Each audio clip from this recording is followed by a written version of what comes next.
Sayang ang kwento mo kapag ikaw lang nakakaalam. Okay, good morning. Magandang umaga. Kape at tinapay muna. Natutuwa po ako sa aking mga nakikita ngayon sa social media. Halos lahat daw ngayon ay vlogger na. Kaya magsimula ka na. Malaking tulong din yan kapag may negosyo ka. Pero hindi mo kayang humarap sa kamera. Pero kinaya mong harapin ang bawat hamon ng negosyo mo ng mag-isa. Alam nyo, marami sa ating mga negosyante na may kwento.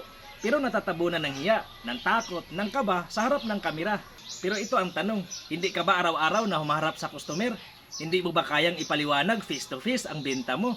Hindi mo ba nalalagpasan ang pagkalugi, ang rejection, at yung mga panahon na walang naniniwala sa'yo? Kung oo ang sagot mo, kaya mo din ang vlogging, hindi para magbida, kundi para magbahagi, magkwento, at makapag-inspire. Hindi po natin kailangan maging perpekto. Kailangan lang po natin maging totoo. Kasi minsan, ang pagiging totoo ang pinakamagandang marketing sa negosyo. Kung nalalagpasan mo ang kaba sa pagsisimula ng negosyo, maliit na bagay na lang sa'yo ang takot sa kamera. Kaya simulan mo na. Sayang ang kwento mo kapag ikaw lang nakakaalam. Hanggang sa muli, ako po si Mr. Manglalakbay. Ingatan at samahan sana tayo ng Panginoon sa ating paghahanap buhay. Okay, kape muna. Maraming salamat sa inyong suporta.